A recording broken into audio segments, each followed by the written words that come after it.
ವಾಸಿ ಮಾಡುವ ನಮ್ಮ ಕರ್ತನಾದ ಯೇಸು ಕ್ರಿಸ್ತನ ಕೃಪೆಯೂ ಸಮಾಧಾನವು ತಮಗೂ ತಮ್ಮ ಕುಟುಂಬದ ಪ್ರಿಯರೆಲ್ಲರಿಗೂ ಹೆಚ್ಚೆಚ್ಚಾಗಿ ಉಂಟಾಗಲಿ. ಹೃದಯಂಗಮ ಮಾತು ಎನ್ನುವ ಈ ವಾಕ್ಯದ ಸರಣಿಯಲ್ಲಿ ಈ ತಿಂಗಳು ನಾವು ಗುಣ ಮಾಡುವ ವಾಕ್ಯಗಳು, ಗುಣ ಅಥವಾ ಗುಣಪಡಿಸುವ ವಾಕ್ಯಗಳು ಎಂಬ ಶೀರ್ಷಿಕೆಯಡಿಯಲ್ಲಿ ವಾಕ್ಯವನ್ನು ಧ್ಯಾನಿಸುತ್ತಿರುವಲ್ಲಿ ಈ ದಿನ ನಾವು ಧ್ಯಾನಿಸುವಂಥ ದೇವರ ವಾಕ್ಯದ ಭಾಗ ಮತ್ತಾಯನು ಬರೆದ ಸುವಾರ್ತೆ 8ನೇ ಅಧ್ಯಾಯದ 7ನೇ ವಚನ. ಮತ್ತಾಯನು ಬರೆದ ಸುವಾರ್ತೆ 8ನೇ ಅಧ್ಯಾಯದ 7ನೇ ವಚನ. ವಾಕ್ಯ ಹೇಗೆ ಹೇಳ್ತದೆ? ಆತನು ಅವನಿಗೆ, ನಾನು ಬಂದು ಅವನನ್ನು ವಾಸಿ ಮಾಡುತ್ತೇನೆ ಎಂದು ಹೇಳಿದ್ದಕ್ಕೆ, ನಾನು ಬಂದು ಅವನನ್ನು ವಾಸಿ ಮಾಡುತ್ತೇನೆ. ಈ ವಾಕ್ಯಗಳನ್ನು ಗ್ರಹಿಸೋದಕ್ಕೆ ಶಕ್ತರಾಗುವಂತೆ ದೇವರು ತಾನೇ ನಮ್ಮ ಮನೋನೇತ್ರಗಳನ್ನು ಬೆಳಗಿಸಿ ನಮಗೆ ತನ್ನ ಜ್ಞಾನವುಳ್ಳ ಆತ್ಮನ ಅನುಗ್ರಹಿಸಲಿ. ದೇವರಾತ್ಮನಾದ ಕರ್ತನ ಈ ವಾಕ್ಯಗಳ ಅರ್ಥವನ್ನು ನಮಗೆ ಬೋಧಿಸಲಿ. ಕರ್ತನಲ್ಲಿ ಪ್ರೀತಿಯುಳ್ಳ ದೇವಜನರೇ, ಯೇಸು ಕ್ರಿಸ್ತನ ಸೇವೆ ಇದನ್ನು ಮತ್ತಾಯನು ಬರೆಯುವಾಗ, ವಿಶೇಷವಾಗಿ ಮತ್ತಾಯ 8ನೇ ಅಧ್ಯಾಯ, ಇದು ಗಲಿಲಾಯದ ಸೇವೆ. ಕಪೆರ್ನೌಮ್ ಎಂಬಂಥ ಪಟ್ಟಣದಲ್ಲಿ ನಡೆದ ಒಂದು ಘಟನೆ. ಅಲ್ಲಿ ಒಬ್ಬ ಶತಾಧಿಪತಿ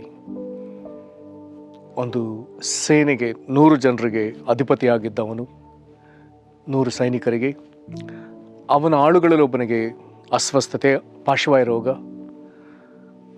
ಇಲ್ಲಿ ಬರೆದಿರೋ ಪ್ರಕಾರ ಆತನು ಯೇಸು ಕ್ರಿಸ್ತನ ಬಳಿಗೆ ಬಂದು ಯೇಸುವನ ಪ್ರಭುವೇ, ಒಡೆಯನೇ ಎಂಬುದಾಗಿ ಕರೆದು, ನನ್ನ ಆಳು ಪಾರ್ಶ್ವವಾಯುವಿನಿಂದ ಬಹಳ ಕಷ್ಟಪಡುತ್ತಾನೆ, ಮನೆಯಲ್ಲಿ ಬಿದ್ದಿದ್ದಾನೆ ಅಂತ ಹೇಳ್ಕೊಳ್ತಾನೆ. ಅವನು ಈ ಮಾತನ್ನು ಹೇಳ್ತಿದ್ದ ಹಾಗೆ 7ನೇ ವಚನದಲ್ಲಿ ಯೇಸು ಕ್ರಿಸ್ತನ ಆತನಿಗೆ ಉತ್ತರವಾಗಿ, ನಾನು ಬಂದು ಅವನನ್ನು ವಾಸಿ ಮಾಡುತ್ತೇನೆ. ಪ್ರೇರೆ, ಇದೊಂದು ಗಂಭೀರವಾದ ವಚನವಾಗ್ತದೆ. ಕಾರಣ, ಒಬ್ಬ ರೋಗಿಯ ಕುರಿತಾಗಿ ಯೇಸುವಿಗೆ ಮಾಹಿತಿ ಬಂದ ಕೂಡಲೇ ಇಲ್ಲಿ ಯೇಸು ಕ್ರಿಸ್ತನ ಹೇಳ್ತಿದ್ದಾನೆ, ನಾನು ಬಂದು ಅವನನ್ನು ವಾಸಿ ಮಾಡುತ್ತೇನೆ. ಇಲ್ಲಿ ಯೇಸು ಕ್ರಿಸ್ತನು ಒಂದು ವೇಳೆ ಹೋಗುವುದಾದರೆ ಯಾರ ಪರವಾಗಿ, ಯಾವುದರ ವಿರುದ್ಧವಾಗಿ ಯೋಚಿಸಬೇಕಾಗ್ತದೆ? ರೋಗದಲ್ಲಿ ಬಿದ್ದ ಈ ಸೈನಿಕ ಅಥವಾ ಪಾರ್ಶ್ವ ರೋಗದಲ್ಲಿ ಬಿದ್ದವನ್ನ ಪರವಾಗಿ ಯೇಸು ಕ್ರಿಸ್ತನು ಹೋಗ್ತಿದ್ದಾನೆ. ಯಾವುದರ ವಿರುದ್ಧವಾಗಿ? ಅವನನ್ನು ಕಾಡುತ್ತಿರುವಂಥ ರೋಗಕ್ಕೆ ವಿರುದ್ಧವಾಗಿ ಯೇಸು ಹೋಗ್ತಿದ್ದಾನೆ. ಸವಾಲನ್ನು ಅಂಗೀಕರಿಸಿದವನಾಗಿ, ಅಲ್ಲಿರುವಂಥ ಹೋರಾಟಕ್ಕೆ ಎದುರಾಗಿ, ಅದಕ್ಕೆ ವಿರುದ್ಧವಾಗಿ ಒಬ್ಬ ವ್ಯಕ್ತಿಯನ್ನು ಒಂದು ಹೋರಾಟದಿಂದ ಬಿಡುಗಡೆ ಮಾಡುವುದಕ್ಕಾಗಿ, ಅವನನ್ನು ಹಿಡಿದಿರುವ ಸಮಸ್ಯೆಯಿಂದ ಎರಡನ್ನು ಬೇರ್ಪಡಿಸುವಂತೆ, ರೋಗವನ್ನು, ಈ ವ್ಯಕ್ತಿಯನ್ನು ಬೇರ್ಪಡಿಸಿ ಈತನಿಗೆ ಪರಿಪೂರ್ಣ ಸ್ವಸ್ಥತೆ ಕೊಡುವಂತೆ ಯೇಸು ಕ್ರಿಸ್ತನು ಹೇಳ್ತಿದ್ದಾನೆ, ನಾನು ಬಂದು ಅವನನ್ನು ವಾಸಿ ಮಾಡುತ್ತೇನೆ. ಆದರೆ ಯೇಸು ತಾನೇ ಬರ್ತಾನೆ ಎಂಬುದಾಗಿ ಹೇಳುವಾಗ ಶತಾಧಿಪತಿ ಅದಕ್ಕೆ ಒಪ್ಪುವುದಿಲ್ಲ. ಯೇಸುವಿನ ಮಾತಿನಲ್ಲಿ ಶಕ್ತಿ ಇದೆ ಎಂಬುದನ್ನು ಆತನು ಅರಿತು, ನೀನು ಒಂದು ಮಾತು ಹೇಳಿದರೆ ಗುಣವಾಗ್ತದೆ ಎಂಬುದಾಗಿ ಆತನು ಹೇಳಿದಾಗ ಯೇಸು ಎಷ್ಟೋ ಸಂತೋಷಪಟ್ಟು, ಅವನಲ್ಲಿದ್ದ ನಂಬಿಕೆಗೆ ಆತನು ಬಹಳವಾಗಿ ಸಂತೋಷ ಪಡ್ತಾನೆ. ಅದೇ ರೀತಿ ಆತನು ಹೇಳಿ ಕಳಿಸ್ತಾನೆ. ಆತನು ಹೇಳಿ ನೀನು ನಂಬಿದಂತೆ ನಿನಗಾಗಲೆಂಬುದಾಗಿ ಯೇಸು ಹೇಳ್ತಾನೆ, ಹೋಗುವಂಬುದಾಗಿ ಹೇಳ್ತಾನೆ. ಅದೇ ಗಳಿಗೆಯಲ್ಲಿ ರೋಗ ಗುಣವಾಯಿತು ಅಥವಾ ಆಳಿಗೆ ಗುಣವಾಯಿತು ಎಂಬುದಾಗಿ ವಾಕ್ಯದಲ್ಲಿ ಓದ್ತೇವೆ. ಈಗ ನಾನೇ ಬರ್ತೇನೆ ಎಂಬುದಾಗಿ ಹೇಳಿದ ಆತನು ಈಗ ತನ್ನ ವಾಕ್ಯವನ್ನು ಆತನು ಕಳಿಸ್ತಾನೆ. ಪ್ರೇರೆ, ಹಾಗಾದರೆ ಒಬ್ಬ ವ್ಯಕ್ತಿ ಹೋದಷ್ಟೇ ಅವನ ಮಾತಿಗೂ ಬೆಲೆ ಇದೆ. ಅವನ ಮಾತು ಹೋದರೂ ಒಂದೇ, ಆ ವ್ಯಕ್ತಿ ಹೋದರೂ ಒಂದೇ. ಇದೊಂದು ಒಳ್ಳೆಯ ವಿಷಯ. ಈಗ ಯೇಸು ತಾನು ವೈಯಕ್ತಿಕವಾಗಿ ಹೋಗುವುದಕ್ಕಿಂತ ಅವನ ನಂಬಿಕೆಯನ್ನು ನೋಡಿ ಈಗ ತನ್ನ ನುಡಿಯನ್ನು ಕಳಿಸ್ತಾನೆ. ಹಳೆ ಒಡಂಬಡಿಕೆಯಲ್ಲಿ ಓದ್ತೇವೆ, ಆತನು ತನ್ನ ನುಡಿಯನ್ನು ಭೂಲೋಕಕ್ಕೆ ಕಳಿಸ್ತಾನೆ. ಅದು ಬಹು ವೇಗಶಾಲಿಯಾದದ್ದು. ಹಾಗಾದರೆ ದೇವಾದಿದೇವನು ತನ್ನ ನುಡಿಯನ್ನು ಭೂಮಿಗೆ ಕಳಿಸ್ತಾನೆ, ಅದು ವೇಗವಾಗಿ ಬರ್ತದೆ. ಹಾಗಾದರೆ ತಂದೆಯಾದ ದೇವರು ಭೂಮಿಗೆ ಕಳಿಸಿದ ವಾಕ್ಯ ದೇವರ ವಾಕ್ಯವಾಗಿರುವಂಥ ಯೇಸು ಕ್ರಿಸ್ತನು. ಆತನು ರೋಗಿಗಳ ವಿಚಾರದಲ್ಲಿ ಬಾಯಿ ಮಾತಿನಿಂದಲೇ ಆತನು ಹೇಳಿದ ಅದೇ ಗಳಿಗೆಯಲ್ಲಿ ಗುಣವಾಯಿತು ಎಂಬುದಾಗಿ ಅನೇಕ ಸಂದರ್ಭಗಳನ್ನ ನಾವು ನೋಡ್ಬೋದು. ಪ್ರೇರೆ, ಹಾಗಾದರೆ ಈ ವಾಕ್ಯದಲ್ಲಿ ಯೇಸು ಯಾರು? ರೋಗಕ್ಕೆ ವಿರುದ್ಧವಾಗಿ ಸವಾಲನ್ನು ಒಪ್ಪಿಕೊಂಡವನು. ರೋಗಕ್ಕೆ ವಿರುದ್ಧವಾಗಿ, ಬಾಧೆ ಬೇನೆಗಳಿಗೆ ವಿರುದ್ಧವಾಗಿ ನಾನು ಬರ್ತೇನೆ. ಅದು ಯಾವ ವ್ಯಕ್ತಿಯನ್ನು ಹಿಡಿದಿದೆಯೋ ಆ ವ್ಯಕ್ತಿಗೆ ಪರವಾಗಿ ಬಂದು ಅವನನ್ನು ಆ ರೋಗದಿಂದ ನಾನು ಪ್ರತ್ಯೇಕಿಸಿ ಅವನಿಗೆ ಪರಿಪೂರ್ಣ ಸ್ವಸ್ಥತೆ ಕೊಡ್ತೇನೆ ಅನ್ನುವಂಥ ಸವಾಲನ್ನು ಅಂಗೀಕರಿಸುವ ಯೇಸು. ದೇವರಿಗೆ ಸ್ತೋತ್ರ. ಚರಿತ್ರೆಯಲ್ಲಿ ರೋಗಗಳನ್ನ ವಾಸಿ ಮಾಡಿದಂಥ ಅನೇಕ ಭಕ್ತರ ಕುರಿತಾಗಿ ಓದ್ಬೋದು. ಇಂಥದೇ ಕರೆ ನೂರಾರು ಅಥವಾ ಸಾವಿರಾರು ಕರೆಯನ್ನು ಹೊಂದಿಕೊಂಡ ಒಬ್ಬ ಅಪ್ರತಿಮ ದೇವದಾಸರು ಸ್ಮಿತ್ ವಿಗಲ್ಸ್ವರ್ತ್, ಇಂಗ್ಲೆಂಡ್ ದೇಶದವರು. ದೇವರ ಮೂಲಕ ಅನೇಕ ವಿಧದ ರೋಗಗಳನ್ನ ವಾಸಿ ಮಾಡಿದ್ದಾನೆ, ಅನೇಕ ರೋಗಿಗಳನ್ನ ಆತನು ಗುಣಪಡಿಸಿದ್ದಾನೆ. ಇವರುಗಳಿಗೆ ಪತ್ರ ಬರಿತಾ ಇದ್ರು ಅಥವಾ ಯಾರಾದರೂ ಬಂದು ಕರಿತಿದ್ರು, ಇಂಥ ಸ್ಥಳದಲ್ಲಿ, ಇಂಥ ಊರಿನಲ್ಲಿ ಇಂಥ ಒಬ್ಬ ವ್ಯಕ್ತಿಗೆ ಇಂತಿಂಥ ಬಾಧೆ ಇದೆ, ದಯಮಾಡಿ ಬನ್ನಿ. ನಾವು ಚರಿತ್ರೆಯಲ್ಲಿ ಕಾಣೋ ಪ್ರಕಾರ ಒಮ್ಮೆಯೂ ಸ್ಮಿತ್ ವಿಗಲ್ಸ್ವರ್ತ್ ಅವರು ನಾನು ಬರುವುದಿಲ್ಲ ಎಂಬುದಾಗಿ ಹೇಳೇ ಇಲ್ಲ. ಯೇಸುವಿಗೆ ಕರೆ ಬಂದ ಹಾಗೆ ಅವರಿಗೂ ಬಂದದೆ. ಯೇಸು ಸವಾಲನ್ನು ಅಂಗೀಕರಿಸಿದ ಹಾಗೆ ಅವರು ರೋಗಗಳಿಗೆ ವಿರುದ್ಧವಾಗಿ ಸವಾಲನ್ನು ಅಂಗೀಕರಿಸಿದ್ದಾರೆ. ಅವರ ಆ ಸ್ಥಳಗಳಿಗೆ ಹೋದ ಒಂದೊಂದು ಘಟನೆಗಳನ್ನ ಓದುವಾಗ ಆಶ್ಚರ್ಯ. ಸಾಯುವ ಸ್ಥಿತಿಯಲ್ಲಿರುವವರು, ಯಾವುದೇ ವಿಧದಲ್ಲಿ ಗುಣವಾಗಲಿಕ್ಕೆ ಸಾಧ್ಯವಿಲ್ಲದ ಸ್ಥಿತಿಯಲ್ಲಿರುವವರು ಅಥವಾ ಸತ್ತೇ ಹೋದವರು, ದೇವರ ಸನ್ನಿಧಿಯಲ್ಲಿ ಈ ದೇವದಾಸರು ನಂಬಿಕೆಯಿಂದಲೂ, ವಾಕ್ಯದಿಂದಲೂ, ಪ್ರಾರ್ಥನೆಯಿಂದಲೂ, ಪವಿತ್ರಾತ್ಮ ಭರಿತವಾದ ಪ್ರಾರ್ಥನೆಯಿಂದಲೂ, ಅಭಿಷೇಕದಿಂದಲೂ ಕುಡಿದವರಾಗಿ ದೇವರು ಕೊಡುವ ಮಾರ್ಗದರ್ಶನಕ್ಕೆ ಅನುಸಾರವಾಗಿ ಗದರಿಸಬೇಕು ಅಥವಾ ಕೈ ಚಾಚಿ ಗುಣಪಡಿಸಬೇಕು, ಎಣ್ಣೆ ಹಚ್ಚಿ ಗುಣಪಡಿಸಬೇಕು, ಎಲ್ಲವೂ ಆಶ್ಚರ್ಯ. ಅವರು ಹೋದಲೆಲ್ಲ ರೋಗಿಗಳಿಗೆ ಪರಿಪೂರ್ಣ ಸ್ವಸ್ಥತೆ ಬಂದದೆ. ಜನರು ಕಣ್ಣ ಮುಂದೆ ನೋಡುತ್ತಿದ್ದ ಹಾಗೆ ಹಾಸಿಗೆಗೆ ಅಂಟಿಕೊಂಡಿದ್ದವರು ಎದ್ದು ನಡೆದಾಡಿದ್ದಾರೆ. ಹಾಗಾದರೆ ಯೇಸು ಸವಾಲನ್ನು ಅಂಗೀಕರಿಸಿದಂತೆಯೇ ಪ್ರಪಂಚದಲ್ಲಿ ಅನೇಕ ದೇವರ ಸೇವಕರು ಸವಾಲನ್ನು ಅಂಗೀಕರಿಸಿದ್ದಾರೆ. ಯೇಸು ರೋಗಗಳಿಗೆ ವಿರುದ್ಧವಾಗಿ ಹೋದ ವಿಧದಲ್ಲಿಯೇ ಅನೇಕ ಸೇವಕರುಗಳು ರೋಗಗಳಿಗೆ ವಿರುದ್ಧವಾಗಿ ಹೋಗಿದ್ದಾರೆ. ನಾವು ಅಪೊಸ್ತಲರ ಕೃತ್ಯ 9ನೇ ಅಧ್ಯಾಯದಲ್ಲಿ ಪೇತ್ರನ ರಭಸವಾದ ಸೇವೆಯನ್ನು ನೋಡಬಹುದು. ಇಲ್ಲಿ 32ನೇ ವಚನದಲ್ಲಿ ಬರುವಾಗ ಪೇತ್ರನು ಎಲ್ಲ ಕಡೆ ಸಂಚರಿಸ್ತಾನೆ. ಹಾಗೆ ಸಂಚರಿಸ್ತಾ ಉದ್ದಕ್ಕೆ ಬರುವಾಗ ಅಲ್ಲಿ ಒಬ್ಬ ಐನೇಯನ್ ಅನ್ನುವಂಥ ಒಬ್ಬ ಮನುಷ್ಯ ಇದ್ದಾನೆ. ಆತನಿಗೆ ಪಾರ್ಶ್ವ ರೋಗ. ಅವನ ಬಳಿಗೆ ಹೋಗಿ ಪೇತ್ರನು ಅವನಿಗೆ, ಐನೇಯನೇ, ಯೇಸು ಕ್ರಿಸ್ತನು ನಿನ್ನನ್ನು ವಾಸಿ ಮಾಡುತ್ತಾನೆ, ಎದ್ದು ನಿನ್ನ ಹಾಸಿಗೆಯನ್ನು ಹಾಸಿಕೋ ಅಂತ ಹೇಳ್ತಾನೆ. ಹಾಗಾದರೆ ಪೇತ್ರನು ಯಾರ ಹೆಸರಿನಲ್ಲಿ ವಾಸಿ ಮಾಡಿದ? ದೇವರು ಭೂಲೋಕಕ್ಕೆ ಕಳುಹಿಸಿದ ದೇವರ ವಾಕ್ಯ ಯೇಸು ಕ್ರಿಸ್ತನ ಹೆಸರಿನಲ್ಲಿ ಐನೇಯನನ್ನು ವಾಸಿ ಮಾಡ್ತಾರೆ. ಅದರ ನಿಮಿತ್ತ ಅನೇಕ ಪ್ರಾಂತಗಳವರು ಕ್ರಿಸ್ತನ ಕಡೆಗೆ ಬರ್ತಾರೆ.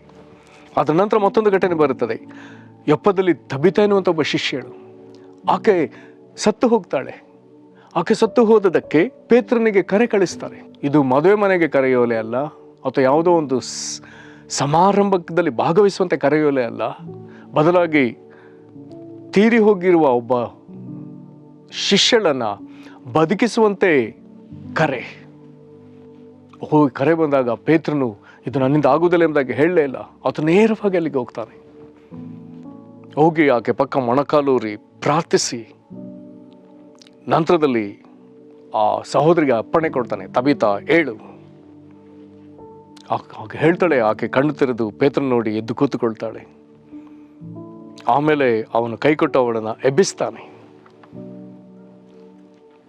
ರೋಗಗಳಿಗೆ ವಿರುದ್ಧವಾಗಿ ಸವಾಲಾಗಿ ನಿಂತುಕೊಂಡ ದೇವದಾಸರು, ಮರಣಕ್ಕೆ ವಿರುದ್ಧವಾಗಿ ಸವಾಲಾಗಿ ನಿಂತುಕೊಂಡ ದೇವರ ದಾಸರು. ಹಾಗಾಗಿ ಆ ಯೇಸು ಕ್ರಿಸ್ತನು ಹೇಳಿದ ಮಾತನ್ನು ನಾವು ತಿರುಗಿ ಓದಿಕೊಳ್ಳೋಣ. ಮತ್ತಾಯನು ಬರೆದ ಸುವಾರ್ತೆ 8ನೇ ಅಧ್ಯಾಯದ 7ನೇ ವಚನದಲ್ಲಿ, ಕರೆ ಬಂದ ಕೂಡಲೇ ಯೇಸುವಿನ ಮಾತೇನು, ನಾನು ಬಂದು ಅವನನ್ನು ವಾಸಿ ಮಾಡುತ್ತೇನೆ. ಹಾಗಾದರೆ ಗುಣಪಡಿಸುವ ದೇವರು ಯೇಸು ಎಂಬ ಹೆಸರಿನಲ್ಲಿ ಭೂಮಿಗೆ ಕಾಣಿಸಿಕೊಂಡಾಗ ಆತ ನೇರವಾಗಿ ಹೇಳುವುದಕ್ಕೆ ಶಕ್ತನಾಗಿದ್ದ, ನಾನು ಬಂದು ಅವನನ್ನು ವಾಸಿ ಮಾಡ್ತೇನೆ. ಹಾಗಾದರೆ ಈತನನ್ನು ನಂಬಿದವರು ಇದೇ ರೀತಿಯಾಗಿ ಹೋಗುವಾಗ ಅವರು ಸಹ ಈತನ ಹೆಸರನ್ನ ಹೇಳಿಯೇ ಯೇಸು ಕ್ರಿಸ್ತನ ಹೆಸರಿನಲ್ಲಿ ಗುಣವಾಗು, ಅಥವಾ ನಜರೇತಿನ ಯೇಸು ಕ್ರಿಸ್ತನ ಹೆಸರಿನಲ್ಲಿ ಗುಣವಾಗು. ಎಂಥ ಅದ್ಭುತ ಸಂಗತಿ! ಕರ್ತನಲ್ಲಿ ಪ್ರೀತಿಯುಳ್ಳ ದೇವಜನರೇ, ಹಾಗಾದರೆ ಯೇಸು ಕ್ರಿಸ್ತನಂತೆಯೂ ಪೇತ್ರನಂತೆಯೂ ಚರಿತ್ರೆಯಲ್ಲಿ ನಾವು ಕಾಣುವಂಥ ಅನೇಕ ರೋಗಗಳನ್ನು ಗುಣ ಮಾಡುವಂಥ ವರವನ್ನು ಹೊಂದಿದ್ದ ದೇವರ ಸೇವಕರಂತೆಯೂ, ವಿಶೇಷವಾಗಿ ಸ್ಮಿತ್ ವಿಗಲ್ಸ್ವರ್ತ್ ಅಂತೆಯೂ ಸವಾಲುಗಳನ್ನ ಅಂಗೀಕರಿಸಿ ಜನರನ್ನು ಗುಣ ಮಾಡುವಂಥ ಸಂದರ್ಭ ನಮಗೀಗ ಒದಗಿ ಬಂದದೆ.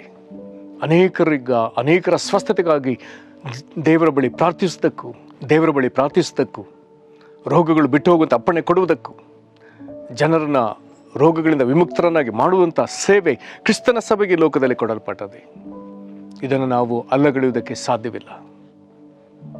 ಸಭೆಗೆ ಪ್ರಾಮುಖ್ಯವಾಗಿ ಕೊಡಲ್ಪಟ್ಟ ಒಂದು ಸೇವೆ. ದೇವರು ಜೀವವುಳ್ಳ ದೇವರಾಗಿರುವುದಾದರೆ, ಜೀವವು ಕ್ರಿಯೆಯಲ್ಲಿ ಕಾಣುವುದರಿಂದ, ನೆನ್ನೆ ಇವತ್ತು ಎಂದೆಂದಿಗೂ ಏಕ ರೀತಿಯಾಗಿ ದೇವರು ಇರುವುದರಿಂದ, ಆತನು ಆ ದಿನ ಮಾಡಿದ ಅದ್ಭುತಗಳನ್ನು ಈ ದಿನವೂ ಮಾಡುವ ಆತನಾದ್ದರಿಂದ ನಾವು ಯೇಸುವಿನ ಹೆಜ್ಜೆಯನ್ನು ಹಿಂಬಾಲಿಸಲೇಬೇಕಾಗ್ತದೆ. ಇದಕ್ಕಾಗಿ ನಮ್ಮನ್ನು ಒಪ್ಪಿಸಿಕೊಡಲೇಬೇಕಾಗ್ತದೆ. ಈ ಈ ವಿಧದಲ್ಲಿ ಸಾವಿರಾರು ಜನರೆದ್ದು ಲೆಕ್ಕವಿಲ್ಲದಷ್ಟು ಜನರು ರೋಗದಲ್ಲಿ ಬಿದ್ದಿರುವಲ್ಲಿ ಅವ್ರನ್ನ ಗುಣ ಮಾಡುವಂಥ ಒಂದು ದೊಡ್ಡ ಜವಾಬ್ದಾರಿ ಕ್ರಿಸ್ತನ ಸಭೆಗೆ ಕೊಡಲ್ಪಟ್ಟದೆ. ಈ ವಾಕ್ಯ ಕೇಳ್ತಿರುವಂಥ ದೇವ ಜನರೇ, ಕರ್ತನ ಸಮ್ಮುಖದಲ್ಲಿ ಕೇಳು. ರೋಗಗಳನ್ನ ನಾನಾ ರೋಗಗಳನ್ನ ವಾಸಿ ಮಾಡುವಂಥ ವರಗಳನ್ನು ನೀನು ಕ್ರಿಸ್ತನ ಸಭೆಗೆ ಪವಿತ್ರಾತ್ಮನ ವರದಲ್ಲಿ ಇಟ್ಟಿದೆಯಲ್ಲ, ಅದು ನನಗೂ ಕೊಡು. ನನ್ನ ಮೂಲಕ ರೋಗಿಗಳು ಗುಣ ಹೊಂದಲಿ, ಕ್ರಿಸ್ತನನ್ನು ಕಂಡುಕೊಳ್ಳಲೆಂಬುದಾಗಿ ವೈರಾಗ್ಯದಿಂದ ಪ್ರಾರ್ಥಿಸಿ ವರವನ್ನು ಪಡೆದುಕೊಂಡು ದೇವರಾಜ್ಯ ಕಟ್ಟುವುದಕ್ಕೆ ಎದ್ದೇಳಲೇಬೇಕಾದ ಒಂದು ಒಳ್ಳೆಯ ಸಂದರ್ಭ ಇದು. ಪ್ರಾರ್ಥನೆ ಮಾಡಿ ಒಪ್ಪಿಸಿಕೊಡೋಣ. ಮಹಾಕೃಪೆಯುಳ್ಳ ತಂದೆ ಏಸಪ್ಪ, ಶತಾಧಿಪತಿ ತನ್ನ ಆಳಿನ ಕುರಿತಾಗಿ ಹೇಳಿದಾಗ ನೀನು ನೇರವಾಗಿ ನಾನು ಬಂದು ಅವನನ್ನು ವಾಸಿ ಮಾಡ್ತೇನೆ ಎಂಬುದಾಗಿ ಸವಾಲನ್ನು ಅಂಗೀಕರಿಸಿದೆಯಲ್ಲ, ರೋಗಕ್ಕೆ ವಿರುದ್ಧವಾಗಿ ನಡೆದೆಯಲ್ಲ, ಆ ರೋಗಿಯ ಕನಿಕರುಳ್ಳವನಾಗಿ ನೀನು ನಡೆದೆಯಲ್ಲ. ಆದರೂ ಶತಾಧಿಪತಿ ನಂಬಿಕೆ ಅನುಸಾರವಾಗಿ ನಿನ್ನ ಬಾಯಿ ಮಾತಿನಿಂದಲೇ, ನಿನ್ನ ಒಂದು ಮಾತಿನಿಂದಲೇ ನಿನ್ನ ನುಡಿದ ಅದೇ ಕ್ಷಣದಲ್ಲೇ ಅವನನ್ನು ಗುಣಪಡಿಸ್ತೀಯಲ್ಲ. ಕರ್ತನೇ, ಈ ನಿನ್ನ ಗುಣ ಮಾಡುವಂಥ ವಾಕ್ಯಗಳಿಗಾಗಿ ನಾವು ನಿನಗೆ ಸ್ತೋತ್ರ ಸಲ್ಲಿಸ್ತೇವೆ. ಕರ್ತನೇ, ನಿನಗೆ ಮಹಿಮೆ ಆಗಲಿ. ಕರ್ತನೇ ಏಸಪ್ಪ, ನಿನ್ನ ಹಾಗೆ ಸವಾಲನ್ನು ಅಂಗೀಕರಿಸಿದ ಪೇತ್ರನಿಗಾಗಿ ಸ್ತೋತ್ರ.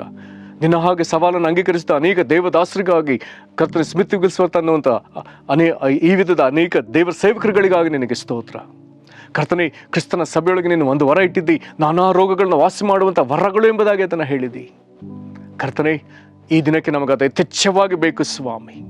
ಲೆಕ್ಕವಿಲ್ಲದಷ್ಟು ಜನರು ನಾನಾ ರೋಗಗಳಲ್ಲಿ ಬಾಧೆ ಪಡುತ್ತಿರುವಾಗ, ಗುಣವಾಗದ ಪರಿಸ್ಥಿತಿಯಲ್ಲಿ ಕಂಗಾಲಾಗಿರುವಾಗ, ಕರ್ತನೆ ಕ್ರಿಸ್ತನ ಸಭೆ ಸಕ್ರಿಯವಾಗಲಿ. ಜೀವವುಳ್ಳ ದೇವರೇ, ನಿನ್ನೊಂದಿಗೆ ನಾವು ಜೀವವುಳ್ಳವರಾಗಿ ಸಕ್ರಿಯವಾಗಿ ಗುಣಪಡಿಸುವ ನಿನ್ನ ಸೇವೆಯಲ್ಲಿ ನಾವು ಭಾಗಿಗಳಾಗಲಿ.